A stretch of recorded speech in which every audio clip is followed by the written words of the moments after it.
Welcome, welcome, welcome. How's it going, guys? Hi. Hey.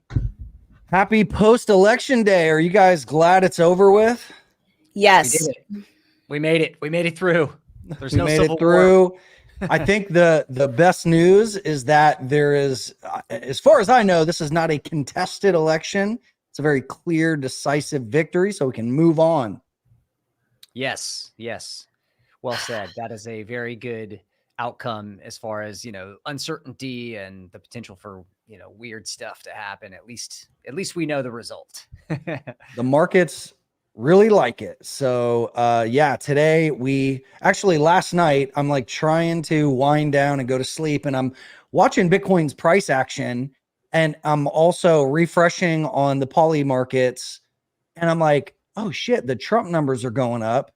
Oh, look at Bitcoin, it's following. And they were like directly correlated, even like down on a few minutes.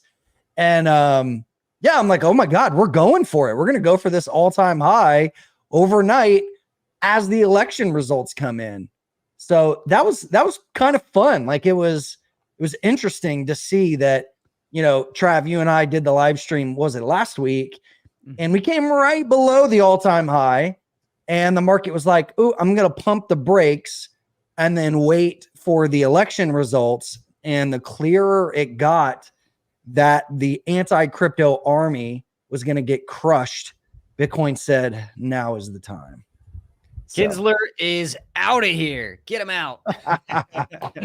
That's right, man. Gensler Warren, is gone. Warren is still around, though, unfortunately for you guys, right?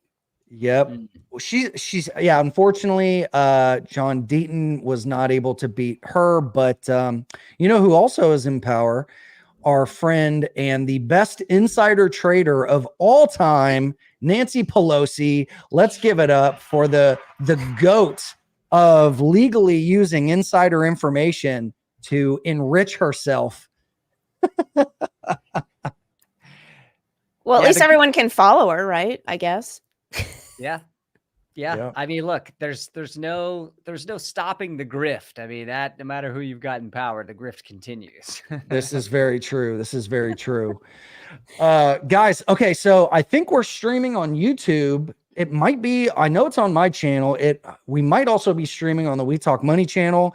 And I think we're streaming on X for the first time. So yeah, if you guys can see this and hear us, if you're in chat, throw us a hell yeah.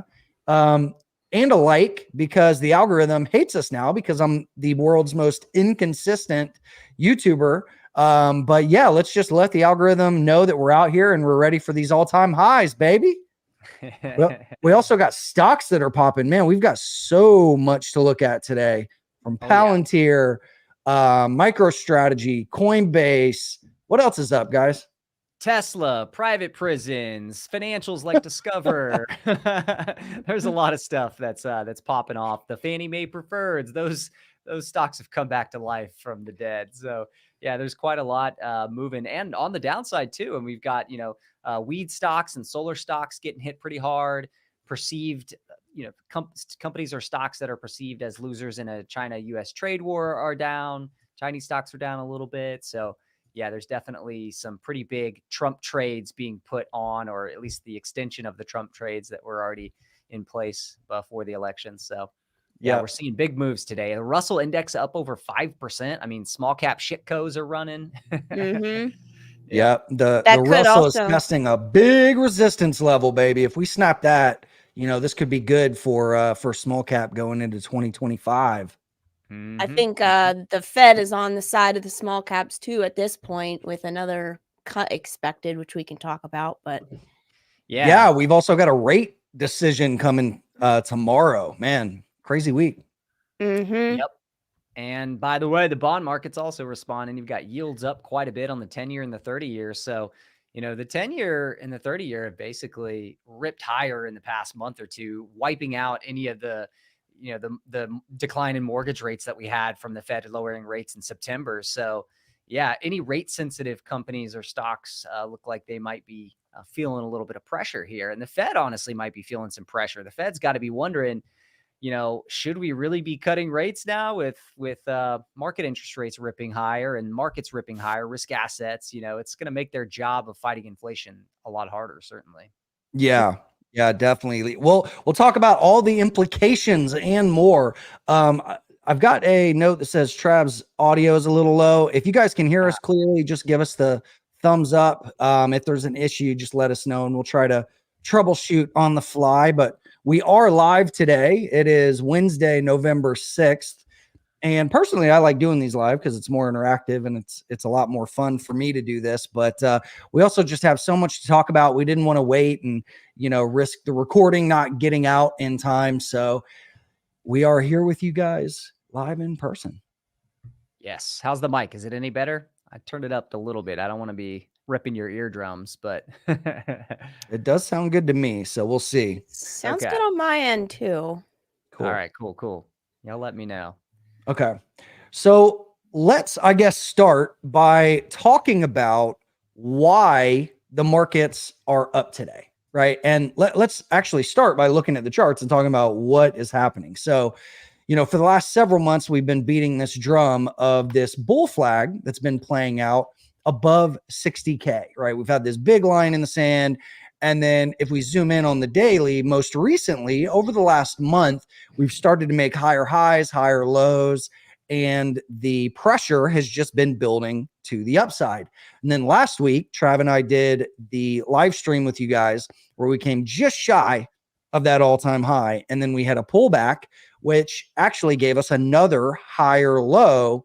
And then yesterday, when it was becoming apparent that Trump was going to win the election, the markets really liked that and then finally had the confidence to snap into a new all-time high. And we're currently putting in what looks to be like a little bull flag on the hourly chart. So we're sitting just shy of 75,000 United States dollars.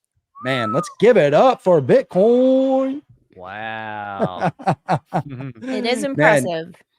Man, it has been a wild past decade, man, to see the gains that that Bitcoin's done, not just against the dollar, but also just like changing lives around the world and, helping people get out of poverty. And man, it's just been one hell of a roller coaster and just fun journey that we've been on. Yeah, I can confirm by work that I do with my clients that it really is changing lives for them. Like their Bitcoin investments are changing their lives. It's awesome, pretty awesome. Yeah, what are you saying? Are people retiring off their Bitcoin? What are they doing? They're either close to retiring or they can retire now. Some people are able to buy a home now that they wouldn't be able to buy before, which will help them in retirement. So just all kinds of different scenarios are popping up on my side. And as many people know, my clients are crypto focused, they're crypto heavy, and that can be risky. But fortunately for right now, everything's really working out in their favor. And it's all about managing those gains, right? To your advantage. So, and being smart about harvesting gains. Yep, absolutely. Well, guys, give it up for Bitcoin and everybody that has made life-changing gains over the past several either market cycles or years. And if you're new to the party, welcome. One of the biggest questions we always get is, well, okay, great, Bitcoin's at all-time highs, but what if we don't have any, or what if we, are kind of late to the game? My quote that I love to say all the time is there's always another trade right around the corner. It could be Bitcoin. It could be altcoins. It could be stocks. It could be startups. There is always another trend or an opportunity or market cycle or trade setup.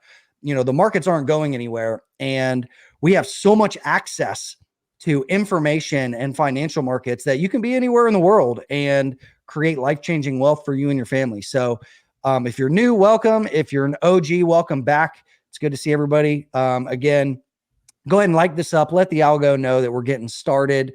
And yeah, we'll just jump into the charts. We'll go through some predictions. We'll talk about what happened and why, and then get into some Q&A. Awesome. David says, Chris, I remember buying Bitcoin at $200 with you and Rocky back in 2015. Hell yeah, wow. Man. Crazy times. That's an OG right there. That Oh, yeah. is. Nice, That David. is. How do you like your 300 bagger?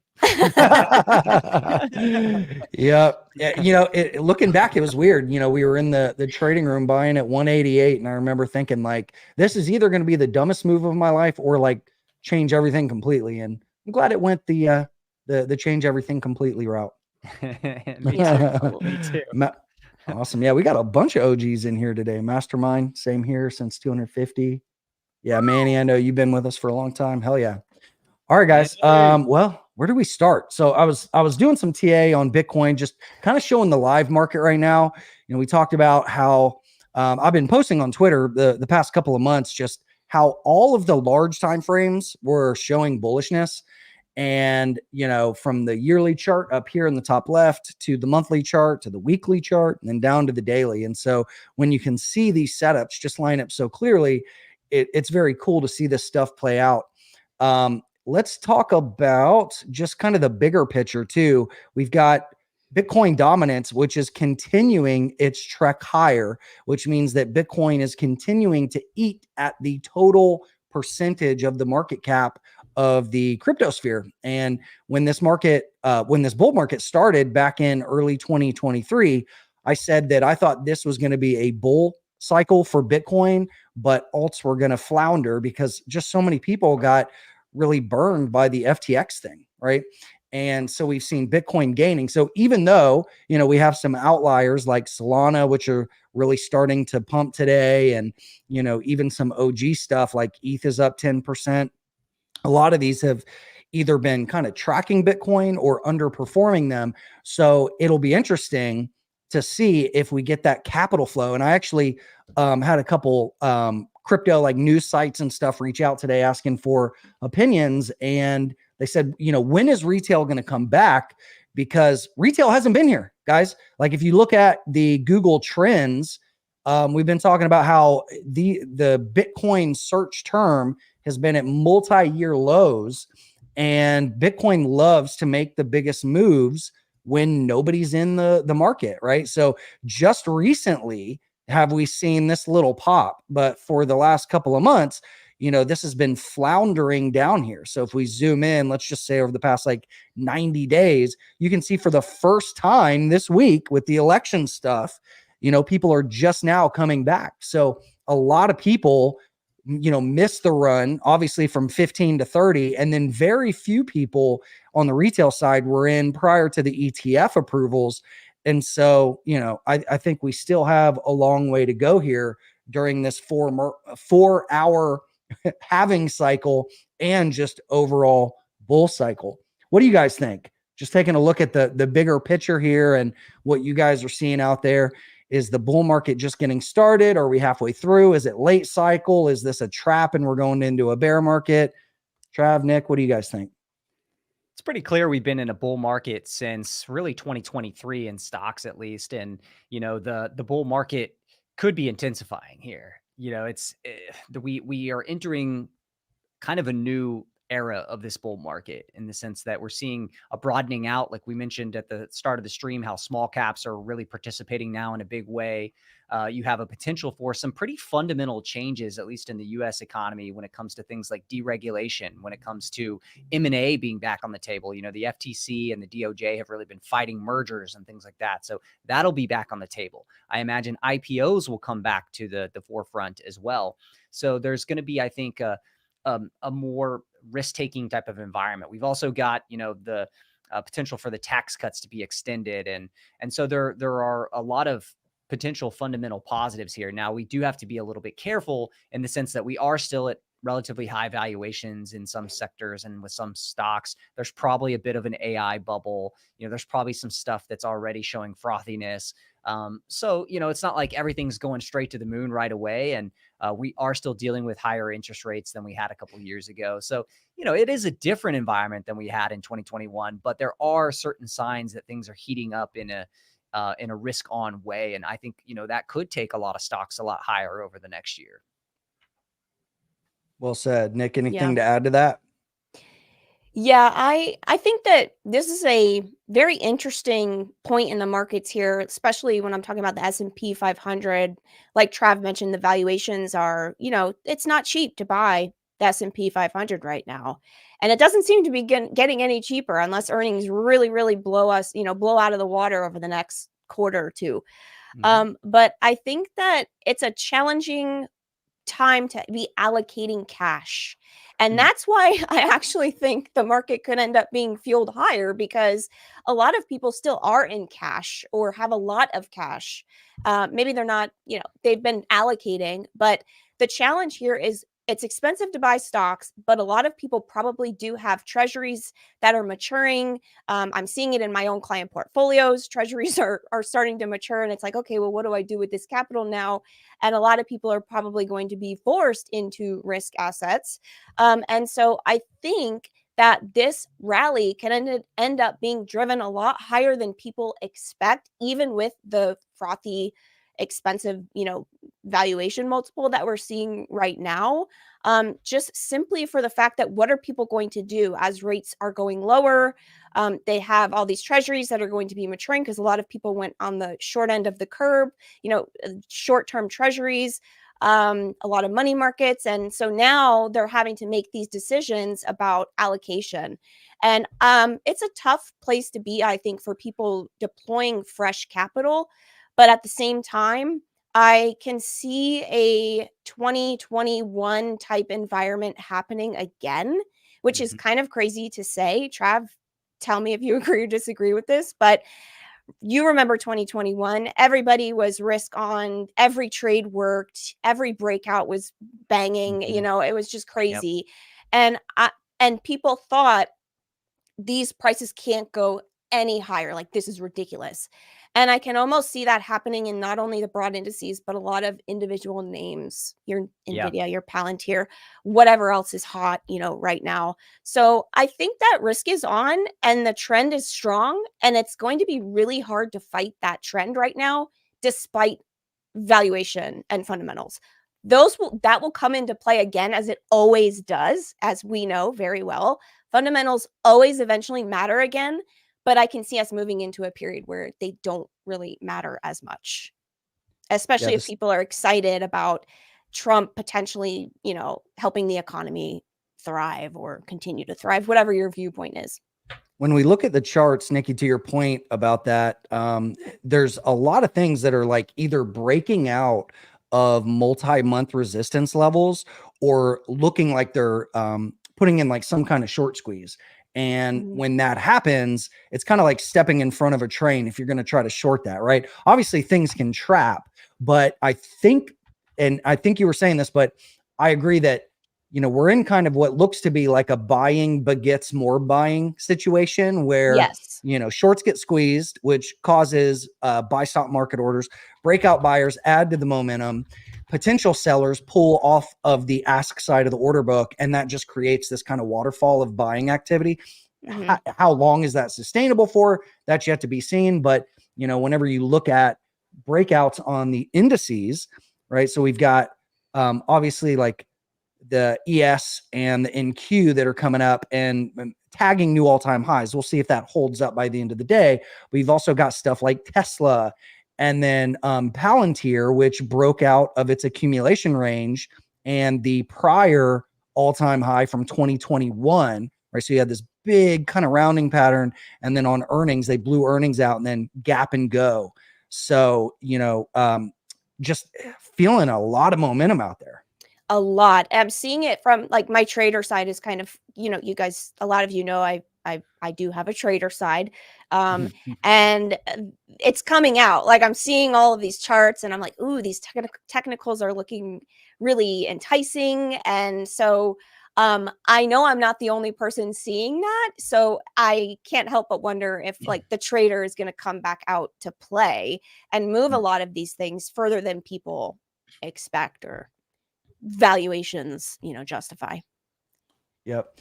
All right. Let's talk about why Bitcoin popped last night, right? What the hell happened? Well, obviously there was a red wave, and as of right now, I believe it's looking like they're going to get the House.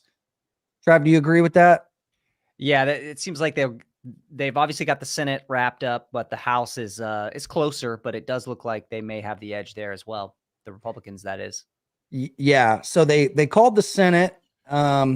They've exceeded the 50, and then obviously the presidential race was a decisive victory. And then one thing I thought was like super interesting was the shifts from 2020.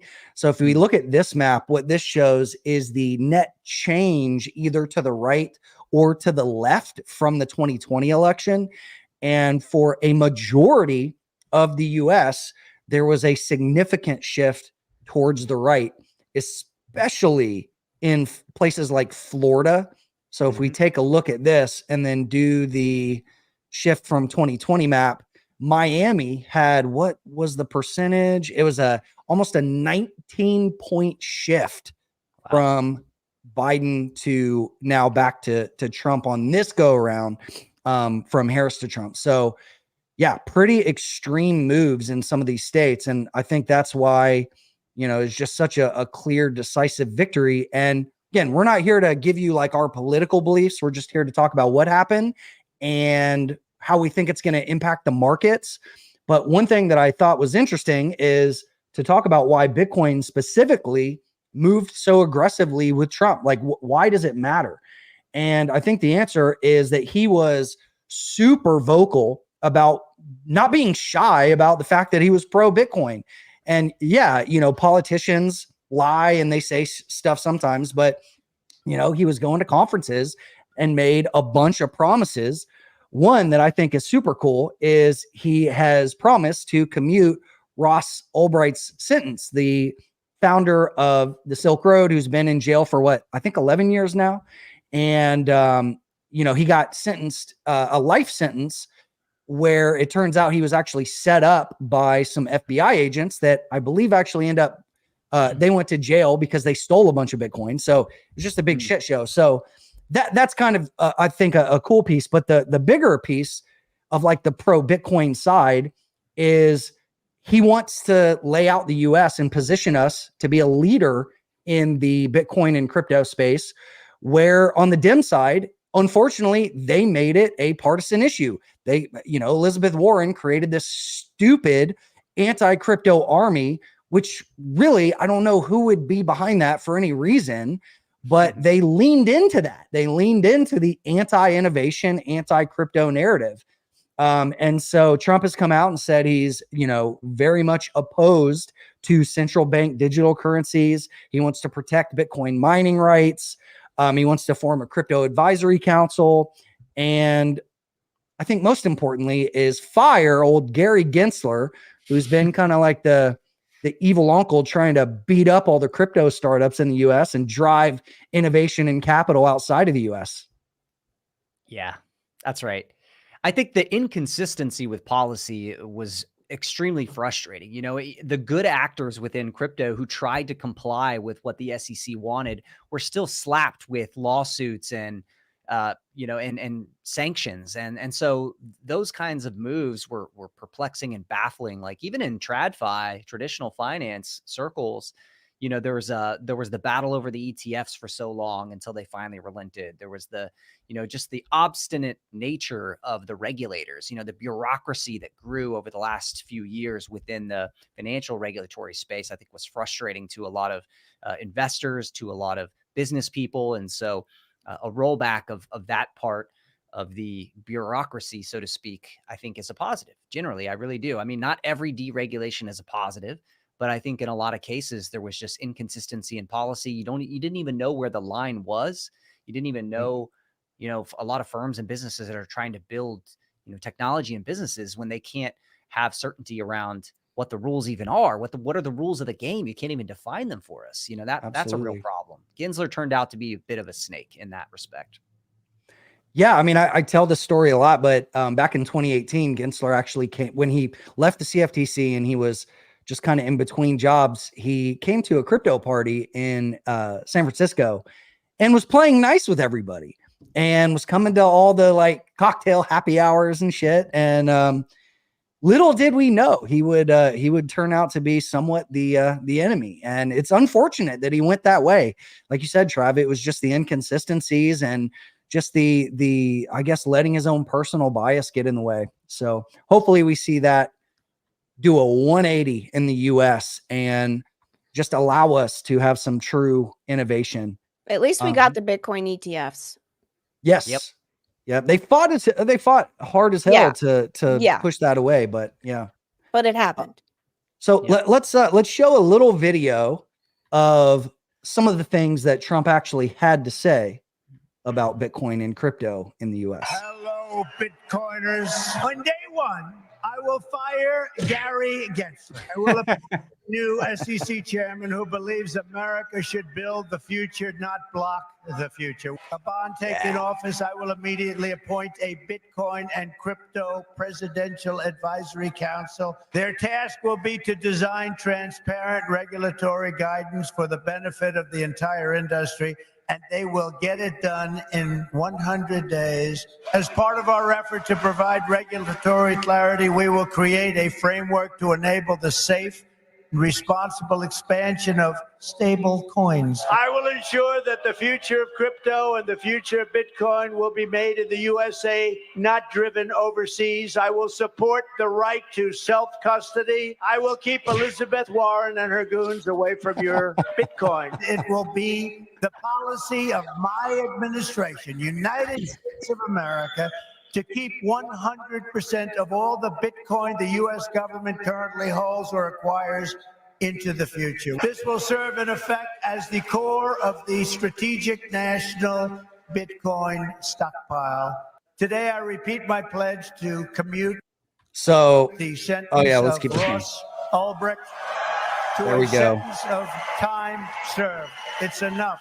And I will never allow the creation of a central bank digital currency. Bitcoin is going to the moon, as we say. It's going to the moon. I want America to be the nation that leads the way, and that's what's going to happen. No, you're going to be very happy with me.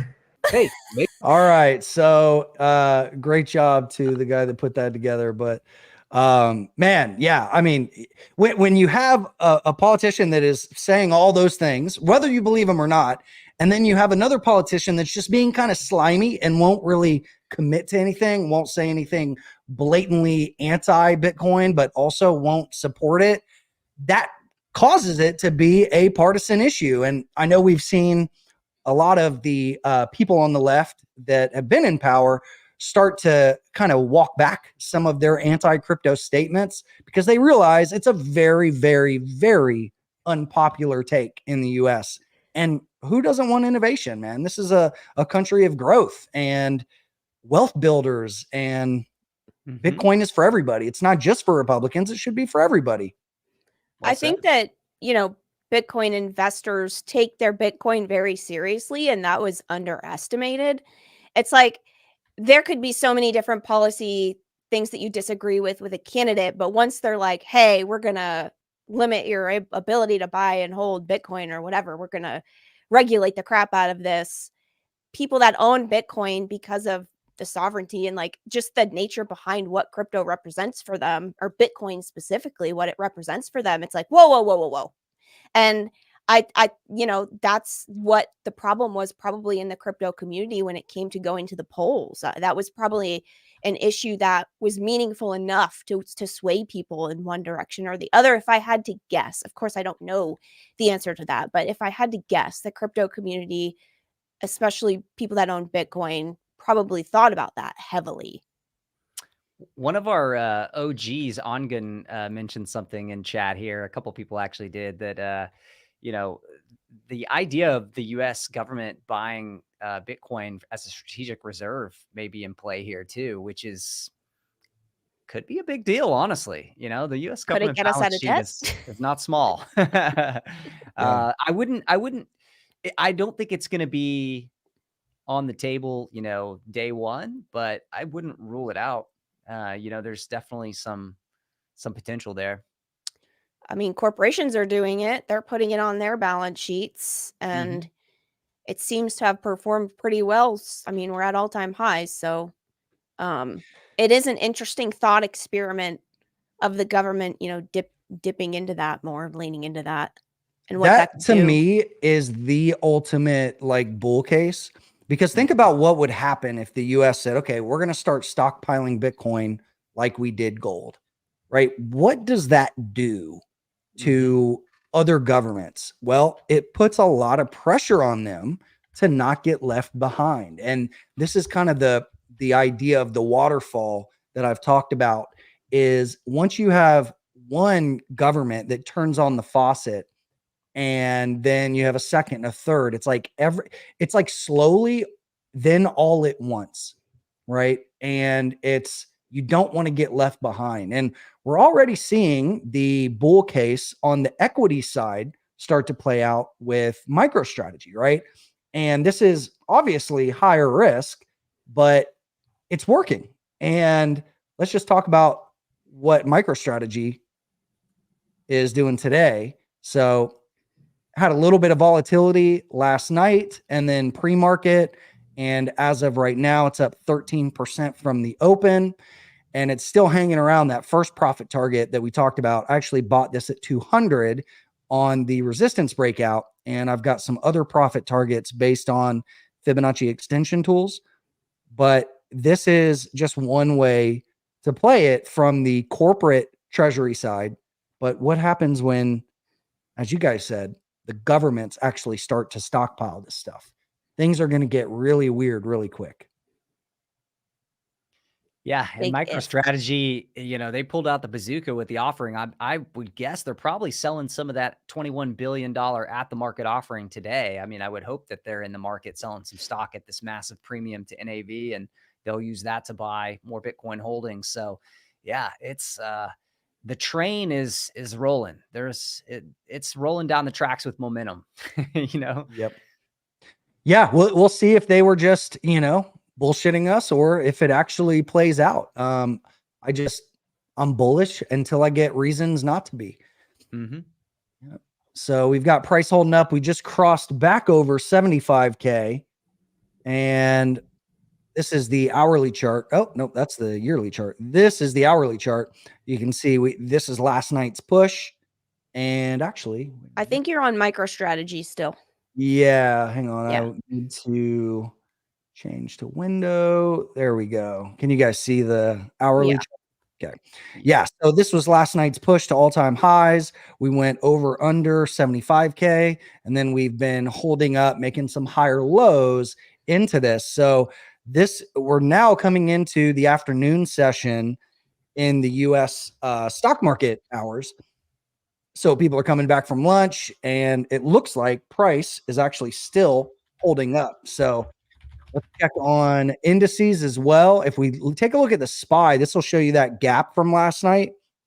So it's kind of interesting that today we're looking at a ton of gaps on things like, obviously MicroStrategy and Tesla. And let's talk about some of the Trump trades. So DJT, how's that thing doing today? It's kind of a gap fest. Yeah, it's been a bit volatile. I've seen some interesting arguments that actually, that it could be a short because, Trump will have to sell his stock or sell his stake in the company once he's president. He may be able to get around that in some ways, but, some people are speculating that could be an actual downside catalyst for DJT. Whether he'll be able to even be involved at all as president, there's questions there. So yeah, it had a big move yesterday, but it's been very choppy and very volatile. And so this is also one where the underlying business doesn't really have much revenue. It doesn't really have a whole lot of fundamentals that you could get behind here to figure out what price you'd want to own it at. This thing could trade for any price, just based on gamblers, basically. It's like a meme coin. It's a meme stock to Meme me. stock. Yeah. At this point. And, Yep. When you listen to Trump and Elon talk together or, talk about each other and about X, I feel like X kind of does everything that Truth Social maybe was trying to do. I mean, I don't know. Maybe there's some arguments against that, but it seems to be that X is being known as the place to get your news that's not censored. Everything's community noted. So there's this open source type of situation that you can't find anywhere else. So I don't know, like, is there really a need for Truth Social? at this point with X. I think this election really demonstrated that X, like how important it really was that Elon bought X. I was skeptical at first, and of course it's not perfect, but when you look at the repression of information that you see on mainstream media, and then even on like, the other big platforms, even, Reddit I used to really enjoy Reddit. And now every time I go on there, it just looks like a communist hellhole. It's like everything gets repressed. Even if you look at like the top post on politics, the politics subreddit, it was every single, if you sort by top on the day here, actually we could do that right now.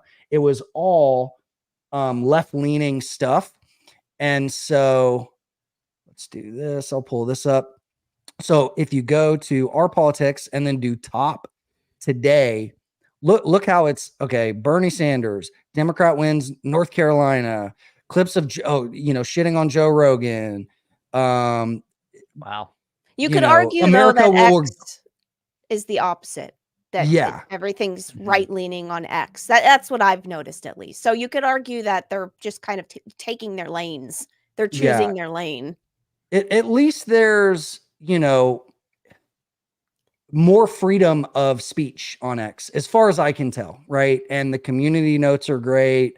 It's just one of those things where, like if you are saying some bullshit, you're gonna get noted, and there's a whole subreddit for getting noted too. So, but and one thing I thought was interesting, like the mega thread on the election, if you read the comments here, this is actually pretty wild. Okay, so check this out. This is the mega thread of the election, and if you read these comments, and people are just discussing like the big swing from left to right, and people are just blown away. They're blown away that this happened, and I think it caught a lot of people off guard. And what causes that? Well, I think people kind of live in their little like echo chambers, right? And there was another video I wanted to show, which was actually a guy on CNN who was talking about what happened and why so many people on the left were either dissuaded with the Harris campaign or, just didn't vote. And I think there was a $20 million votes basically missing, or less than the last election. Let's just take a look at that real quick, because I think this video is pretty interesting. This is a mandate. Has won the national popular vote for the first time for a Republican for the first time since 2004. This is a big deal. This isn't backing into the office. This is a mandate to do what you said you were going to do. Get the economy working again for regular working class Americans. Fix immigration, try to get crime under control, try to reduce the chaos in the world. This is a mandate from the American people to do that. I think I'm interpreting the results tonight as the revenge of just the regular old working class American, the anonymous American who has been crushed, insulted, condescended to. They're not garbage. They're not Nazis. They're just regular people who get up and go to work every day and are trying to make a better life for their kids. And they feel like they have been told to just shut up when they have complained about the things that are hurting them in their own lives.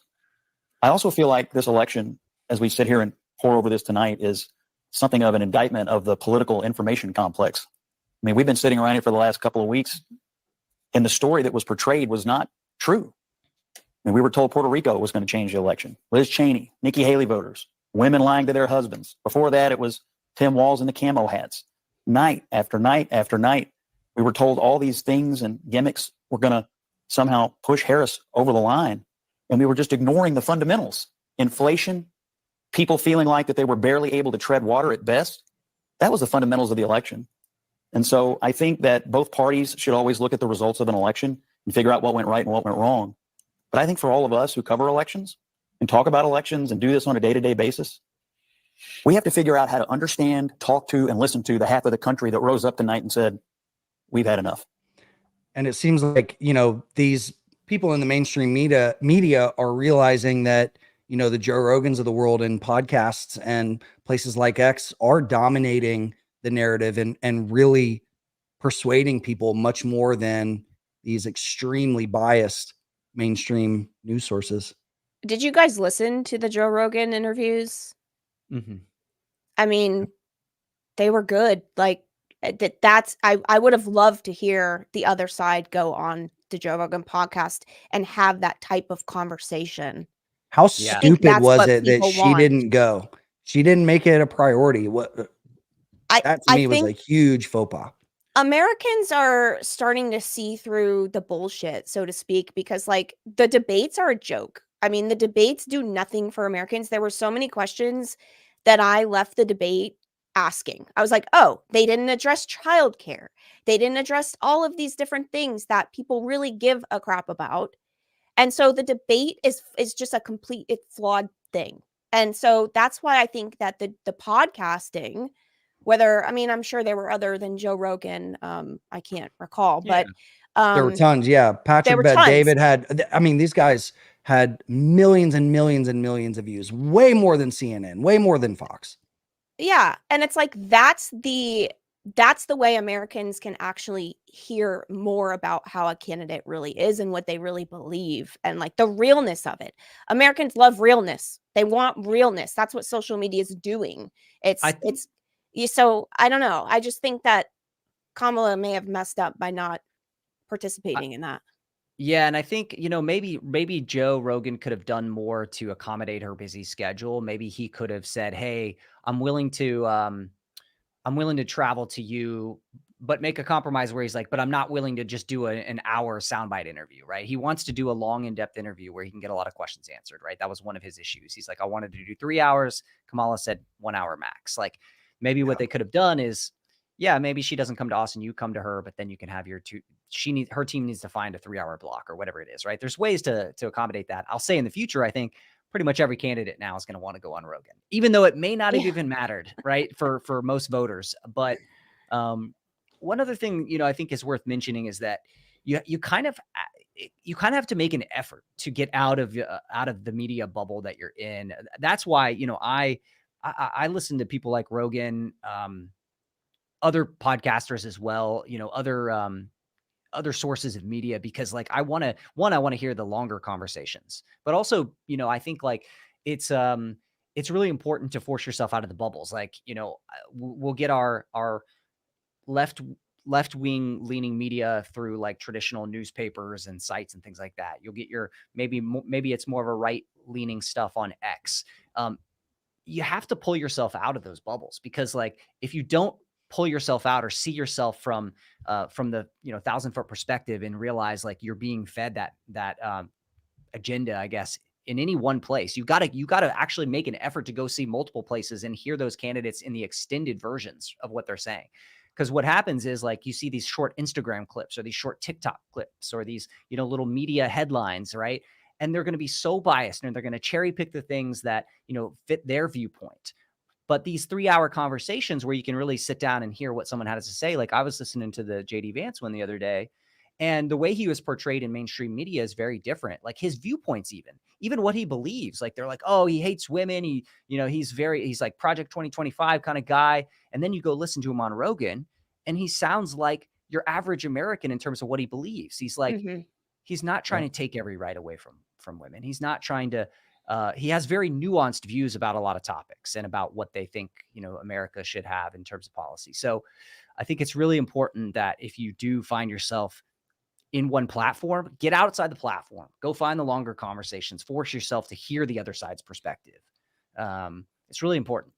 Here, man. Totally agree with that. I think our generation specifically, like, we grew up with the internet and we've had access to information where like the boomers and maybe even older Gen X, like they had to rely on mainstream media. And so maybe they trust it. I heard, maybe this was on Rogan, I heard this, that, the average age of like a CNN viewer is 70, average, right? Wow. So, our generation, what are we doing? We're watching live streams on YouTube and X. And we're listening to podcasts when we're working out and driving. And I think people, like Nick said, they're just tired of the bullshit. They're tired of the, the fakeness, the narrative. It's like if a politician can go out there and have a deep, long conversation, like you're going to learn much more that way than just listening to sound bites or like gotcha moments. It's interesting with Rogan too, because even he is polarizing to people because a lot of people perceive him, particularly in like intellectual circles. Like I have a lot of friends from, college with advanced degrees, and they're like, oh, Rogan's just like a dipshit bro, whatever. They've never really taken the time to listen. And, a couple of years ago, I made it a thing to like, okay, he's got some long form interviews with interesting people, like right, left, middle, scientists, comedians. He goes really across the spectrum. I'm like, okay, there must be something here. Same thing with like Lex Friedman or other people like that do these longer interviews, Darquesh or whoever it may be, right? Like they're, I don't know. I just get frustrated when people like, particularly like people that should be, have intellectual depth, right? And yet they're just writing off someone with depth that they're just like ignoring because they think based on some persona that they've created in their mind or that the media has created in their mind. Sure, Rogan's not perfect. Lex Friedman's not perfect. Do I like disagree with the ways that they ask questions sometimes? Yeah, like they don't follow up on certain issues. They don't like, there's certain parts of interviews that I hate, but it's like, at the same time, it's like, no, they're not what you've been told. Like they're not dipshit bros. Like there's a reason that Rogan's like one of the most popular podcasters in the world. There's a reason he's getting guests on that have depth. I mean, he's had Bernie Sanders on, right? So it's like, you have to go see it for yourself, just go listen for yourself. Yeah. I think Hear, it's hear. hard because I feel like our political landscape today, like people are losing friends and family over political beliefs and over who people listen to. So it's like, I know friends of mine personally that if they found out I listened to Joe Rogan, they would probably like be mad at me and be like, why would you listen to that a-hole and blah, blah, blah, Mhm.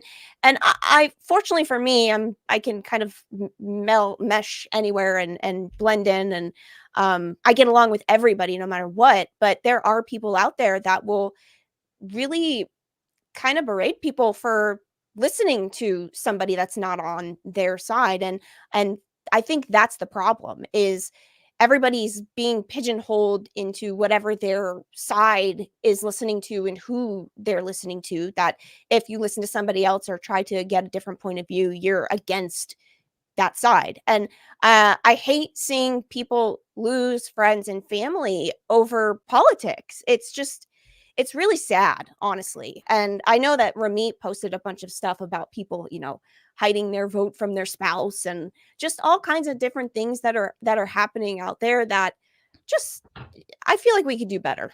I feel Nikki, like we can do better. I got a text this morning from someone close to me that I thought was interesting, and I want to Okay. read it. And it says, should I dump my whole portfolio into cash and just see what's going to happen next year? I'm panicking. I don't know what to do. Wow. I mean, that's just that's extreme. Right. Well, I mean that's how emotional this becomes for some people, right? Like they I know. believe a narrative that if one side wins, the world's It's going to go to over. shit, and you might as well, become a prepper or move overseas or something.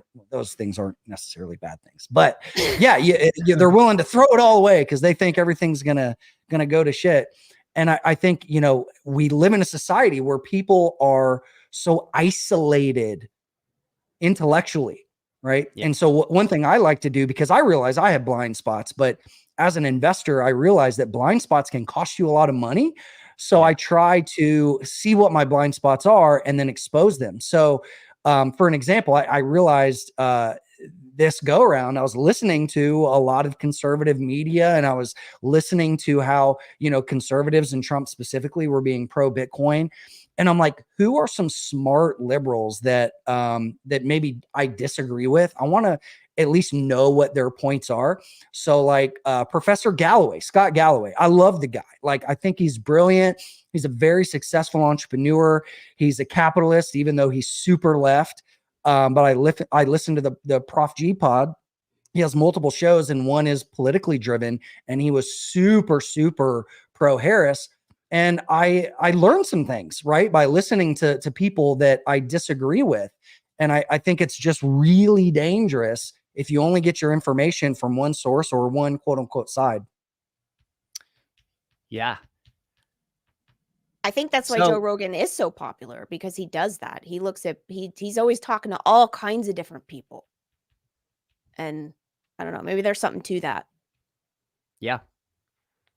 Yep. And hey, All right. I'll go listen to Caller Daddy or whatever else is out there on the other side, right? That's Like, where I draw the line. Oh yeah. I mean, look, I'll give it a shot. Like I do. I really do. Like I'll give it a shot, man. Like I'll wanna let hear you go these watch that one and report back. How about that? So there's an interesting parallel to investing here, which is that I always tell my students in the stock boot camp, like you have to go to the primary source of documents. You have to go look at the company press release, the company's quarterly filing, go read the transcript of the earnings call. And the reason that I say that, and go look at the numbers for yourself, because there's a lot of like shares that get reshared on Twitter or people that come up with narratives. There's a lot of financial conspiracy theories now. Yep. You know, there are people that are calling like NVIDIA an accounting fraud right now, like things like that. Like there's just some really funky stuff, right? And there's things that get reported in the media, like even stuff like around like Buffett, what Buffett is doing with selling some of his positions, right? The narrative becomes Buffett raising more cash than he's ever had in his portfolio. What does he know? And it's like, well, it could just be that one, his portfolio is the largest it's ever been. So his cash position is also going to be the largest it's ever been. He may have been taking profits ahead of a shift in leadership at Berkshire as he nears the end of his life. He may have been taking profits because he was concerned about a potential higher tax rate. He may have just been taking profits on Apple because it trades at 30 times earnings and he bought it at 12 times earnings, right? So like there's these like financial conspiracies that happen in investing. And like I always say, like you cannot read the Yahoo Finance headlines. You cannot read the headlines that you see in some tweet. You cannot judge like a company's performance based on that, or even based on its stock chart. You know, you got to go look at the primary documents and like make a determination for yourself on what you think the reality of the situation actually is. That's really important in investing as well. Yep. Absolutely. And I always say, when in doubt, let price action be the guide. So let's let price be the guide. What is the price action telling us today, guys? Well, I call this technical pattern the flying middle finger uppercut to shorts. Coming to grab your stops. There we go. Will it close above 75? We'll see. If we drill down intraday, we can see a 1, 2, 3, 4 potential breakout pattern here. We are testing the current all-time high, which is at 75,383 on the Trading View Index. So yeah, we'll see if we get this afternoon rush. We've also got stocks that are holding up. So we're seeing a lot of correlation today in risk assets in general, except for gold, which is actually selling off pretty hard. I think it's down just shy of 3% on the day. Looks like a pullback. I mean, this has been so overextended. Pulling back to tag the 50 period moving average on the daily chart. We've got small cap, which is breaking out of a huge inverse head and shoulders pattern. So this, I think, is a really, really good sign for small cap, and something that we talked about in our wealth building retreat last month in Austin? No, it was 2 months ago. 2 months September. ago. Time flies. September. Yeah. Yeah. So in September, some of you guys came to hang out with us for a few days in Austin, and we were showing a bunch of patterns of smaller cap stocks that have just been beat to death. And we're in like these accumulation range patterns, and a lot of those have started to pop off. Do you guys want to talk about any plays that you've been taking or looking at, or sectors or anything, maybe on the kind of the Trump sympathy side of things that could really start to move here? Well, I think there's going to be some surprises. So I've been on record, since the beginning of the year saying that I think Chinese stocks could have some relative outperformance, and that they offer value that I think is interesting, with some potential catalysts on the table as well.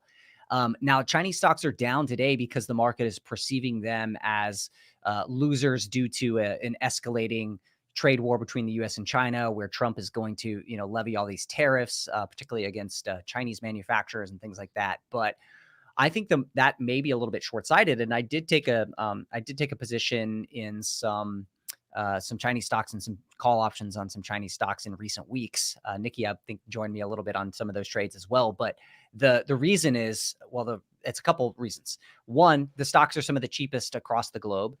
Two, the Chinese government is indicating heavy fiscal stimulus is coming, and I think actually there's even rumors that stimulus will be enlarged due to the fact that Trump is now elected as the U.S. president. And so I think there's still a lot of opportunity in Chinese stocks. I think Trump also is perceived as just immediately levying all these tariffs, but I think Trump's a deal maker. He's going to use the potential for tariffs as a negotiation tactic, as a negotiation tool. So I think I don't think you can just black and white today just say it's all going to be tariffs. They're going to be implemented across the board in a month. I think it's going to be more complicated than that. And I think, frankly, that the U.S.-China relations could actually improve under a Trump administration. And I think that's something that people are not thinking about today.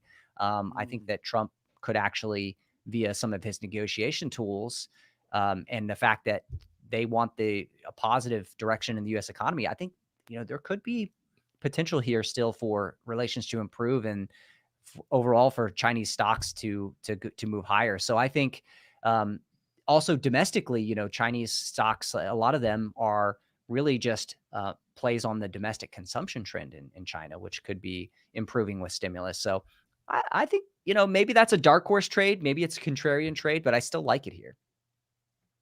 Awesome. What are some other, I guess, like direct sympathy plays on the Trump trade? I know, outside of like the meme stonks, anything that could actually get like some juice in the first quarter or first 100 days? Yeah, it's a great question. I think, some of the stuff around the reshoring and the manufacturing side of the U.S. economy, I think companies are going to be more emboldened to make those investments. And so I think you could see some groups of stocks benefit from that. I think that it's tough because some of the obvious ones are already making big moves right today. So I think we're going to be hunting for the ones that maybe are lagging a little bit or that could be like surprising in terms of the benefits. But yeah, I think you've got to look at the American manufacturing and reshoring opportunities. I think you got to look at stuff where regulations have been potentially impeding certain progress. I think, so M&A, companies that are like looking to do M&A or companies that could be M&A targets.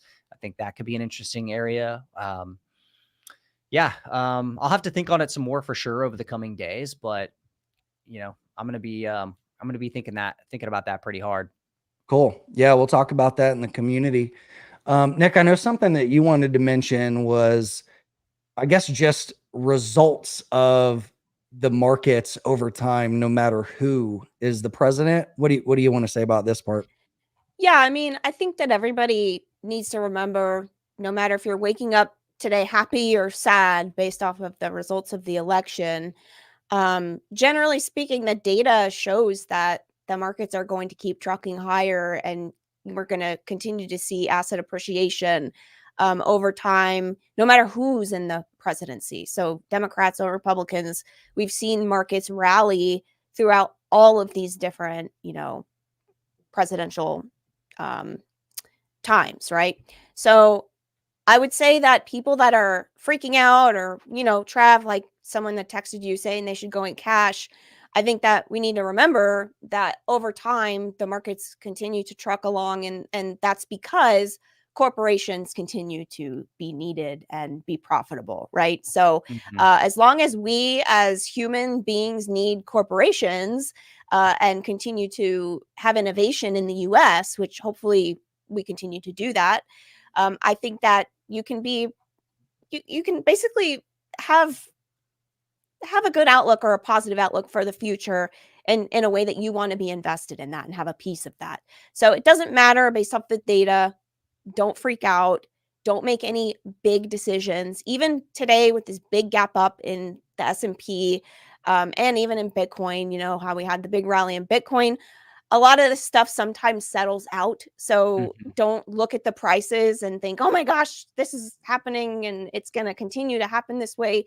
We got to see what happens over the next few weeks, because price could very much end up pulling back, settling out a little bit, filling gaps, especially in the S&P 500, and, then kind of balancing out and evening out from there. Volatility will kind of die down a little bit. So, that's kind of my take. It doesn't matter who's in office as long as things continue to truck along with the economy, corporations are likely going to benefit from that, and we as investors benefit from that. Of course, You know, policies matter, of course, but have they ever derailed us to the point where we can't recover? well, Is the Nick, question. I wanted to add, you know what also goes up no matter if it's red or blue in office? The deficit, the debt. Yeah, that's true. The deficit and the debt. And yeah, look, let's see, Biden added 5 trillion, Trump first time around added 7. Right. So buy Bitcoin. You know, I think that's the buy assets. Don't sit in dollars. Buy stuff that is denominated in dollars. Maybe like, I don't know, equity in the most profitable companies in the world, and Bitcoin, and land with freshwater access. That's my own little thing. Yeah. But 100%. That's why I told this person that had texted me earlier, I'm like, no, going to cash is probably the worst thing you could do at this time, because, you know, if anything, it's like Lynn Alden always says, this train doesn't stop. Nothing stops this train of fiscal spending and inflation over time. So you don't want to be in cash, losing your purchasing power to inflation. You want to be in risk assets that go up over time. And so, yeah, I think that that's basically what I told them. And the deficit, you know, there is an interesting aspect here, though, which is if Elon really does get involved with the Department of Governmental Efficiency, Doge, as he calls it, and starts to really try to take a hard look at what could be eliminated within the federal government. If they actually could get some traction there, you know, they might be able to offset things like the extension of tax cuts or fiscal spending that they want to do. They might be able to offset a lot of that with efficiencies and cutbacks on other stuff. I don't know. I'm still skeptical on whether or not they'll be able to achieve that, especially with Elon being so busy across so many other ventures and companies. But, you know, that could be an interesting angle that may be different in this administration that we haven't seen in prior ones, which is a real focus on ripping out stuff that is just bureaucracy. We'll see. If Elon has time to play video games, as he mentioned on Rogan, he has time to make the government more efficient and cut the fat. Granted, you know, there was a point made that if fat gets cut, jobs get cut. What does that do for the economy? You know, there's all these questions we can come up with on how that would play out. But generally speaking, I was talking about taxes, the tax cuts. That's a big one. And I don't know how much of that, you know, was on voters' minds, but the Tax Cut and Jobs Act in 2018, we're hoping that it gets extended because it's supposed to expire, these tax cuts, in 2026. So 2025 is the last year of tax cuts, and then a bunch of changes are supposed to happen that would not be beneficial for most, if not all, Americans. To be honest, it's going to impact every tax bracket. Yeah. So that's definitely something that we need to keep our eye on. Maybe Trump ends up extending the tax cuts, and maybe Elon helps the government afford the tax cuts. We'll see. But definitely keep an eye on the Tax Cut and Jobs Act extension. Yep. And also keep your eye on these crypto charts. I was just scanning as you guys were discussing that. We've actually got quite a few charts that are showing potential breakouts. So I will be sending out a watch list later in our Discord community to see what is looking juicy out there. Maybe some short squeeze plays. Ooh. Yeah, we've also got, watching this hourly on Bitcoin right now. Are we going to get a run into market close today? Let's see.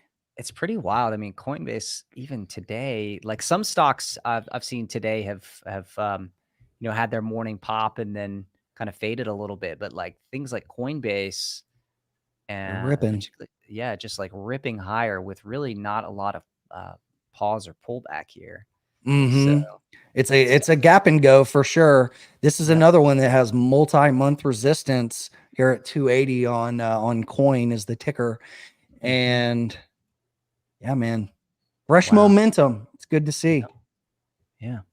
But we do have a lot of uncertainty still around monetary policy here that I think we can't forget on a day like today.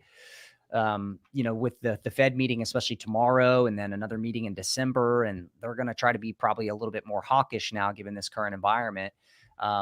There's still wrenches that can be thrown into, you know, the trend, so to speak, like as we move forward through the end of the year. Like, you know, I expect we'll still have a very good year, and we'll end the year with very good numbers across stocks and crypto. But pullbacks, we're not immune to pullbacks all of a sudden, right? Yeah. No. So it'll be interesting. And then tomorrow, so it looks like the markets are still pricing in a quarter cut. Do you guys, I mean, yeah, that's not guaranteed, but it looks pretty damn likely. The Trevor, Fed are you doesn't like- surprised? at Yes, that? I'm so surprised. I've been telling people in our Same. community, I'm surprised these numbers haven't moved at all. Like, given the move that we've seen in bond yields over the past month, I mean, look at the 10-year. Like, the 10-year is saying, like, reflation. The 10-year is like, it's up almost 100 basis points since the middle of September.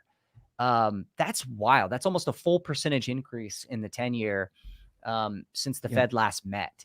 And then you've also got these other risk assets that are moving. So, like, why would the Fed want to cut at this point? Like, they could skip the November meeting. They've got a meeting in December as well. So I'm just shocked that the market still thinks it's a given the Fed is going to cut 25 basis points. Now, on the other hand, the Fed doesn't really like to surprise the market. So will the Fed just go along with the 25 basis point cut? That's why I think what could happen is, even if they do a 25 basis point cut, I think they're going to signal that, December is probably going to be a no cut, or they're going to just, be very hawkish about, what they want to do going forward. And they'll probably be like, we're going to be very measured. We're going to be very slow, especially given the rise in risk assets and yields. Like, I can't imagine the Fed and Jerome Powell specifically are not going to come out in a much more hawkish tone.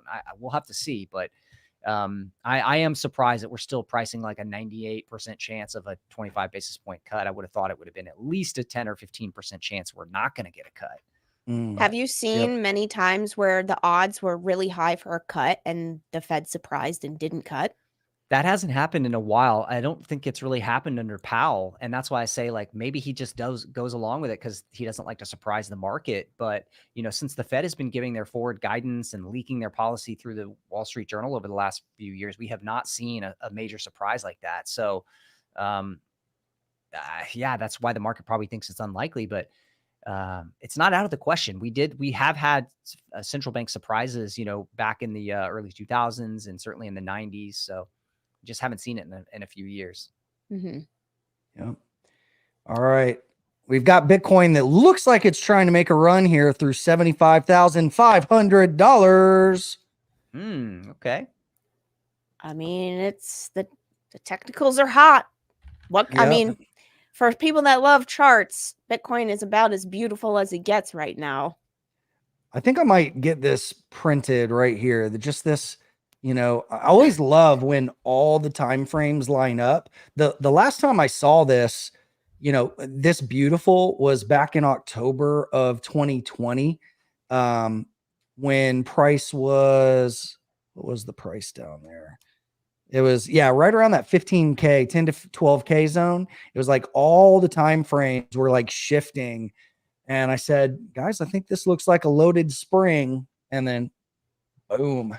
So the only difference now is we are at all-time highs already, where that was much lower in the market cycle. So we'll see if we get round 2 of this market cycle into the Q1 and Q2 of 2025.